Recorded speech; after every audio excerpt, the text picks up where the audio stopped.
features that are a little bit hidden away within Chameleon that might be confusing on what they do and how to get them to work. Okay, so here's the dashboard. This is your these are your favorites. You just favorite them from the profiles area. I'll show you in a second when we get there. And these are the tags that keep you organized. You add the tags when creating profiles. Okay, so let's just jump straight into that.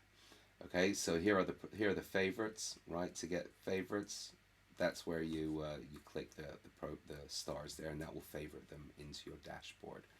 Right, so if you want these over there, now that one is here. See, profile 531. Now that appears there. Quick access, but I don't want that there right now. Okay, so if you want to create a folder to stay organized, it's just click this button here that creates the folder. You then rename it to whatever you want it to be. Okay, to create a profile, you click this button up here, and if you're in a profile in a folder, when you create this profile, it creates this profile for you in that folder. So you don't have to go organizing it around. You just create the folder and then go and create profiles. Okay, so here is the profile section. So you name this whatever you want, the name of the niche, name of the website that you're working on. Here you put your proxy IP, right? The port, username and password, any kind of notes that you might want to keep for reference. And here is where you put the tags. So we're going to do we're going to call this a demo tag. We'll create a demo tag. So this will then appear now in that profile. These here are up to you if you want to have the personal business information, addresses in there if it's relevant. Logins is really where you do need to fill in so that you're organized, at least over there. This is the whole point. So you can create, if you don't already have emails, or you're just creating an email, so you just, I like to have just a default and then have everything the same. And then if you have to change a password later, that's fine, no problem. You go ahead and add another login, and then you'll have, let's say, Gmail password change, and you now have the, you create Gmail, whatever, Gmail password. So now you have access to that, and then you have quick access to your login. So you'll have your default password now is changed to that Gmail, but you still have all your defaults, so it's consistent and easy. Okay, and then quick access to your browsers while you're in here. Okay, so let's just jump back out and look at how to change your proxies. So if you want to change multiple proxies at the same time, you go to the folder.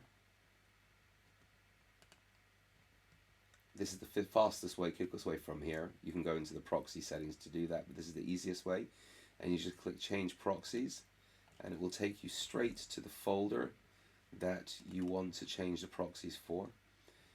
So if you have the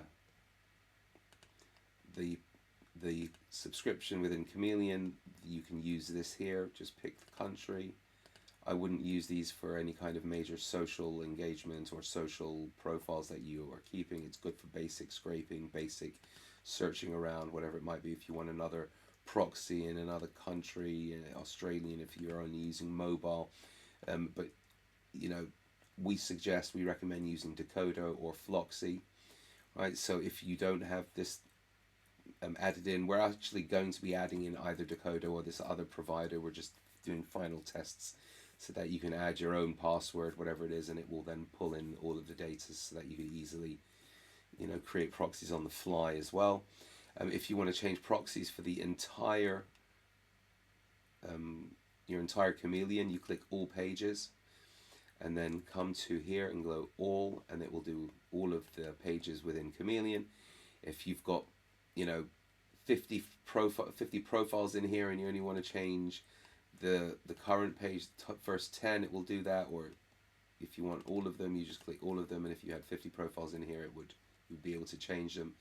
And when they're selected, you scroll down, they appear here on the right, the current proxy, and then you just add in, IP, port, username, password in this format, and then you import them like that, and now it's using all the same one there because obviously I imported one password. Okay, and that's how that works. Okay, so if you have any questions, please let me know in the comments. If you want any clarity on anything else, do let me know. One last thing that has hidden away that that you might not know is when you are creating a user, right? Obviously, make sure to use a current email and an email they'll be able to authenticate using auth0.com, just like you use to log into Chameleon. They have to do the same thing. And then also after you've created them so that they can actually use it, you have to activate them. So you have the active sign here, and obviously I would deactivate it and then it would be deactivated, but I'm not going to do that right now. So I think that's it. That's it. Those are the little tiny little things that have changed. You can also bulk add tags here as well. So if you're in a folder and you just want to add the same tags to all the folders, you can do that with that as well over here and save the tags for the folder for all of them. And I think that's it. Okay. Any questions? Anything you want clarity on? Do let me know. If you haven't seen any of the training on Reddit, go through the training on Reddit in the classroom. I've got a whole bunch of videos that are ready to be uploaded now, follow-ups to that initial training, showing you exactly how to use the automation module in here to get your profiles built with Karma on automation, so that you can go out and get them ready to go in and do those money posts. So do check out that training in the classroom, and let me know if you've got any questions about anything that we discussed or anything that we haven't discussed. All right, talk to you in the comments.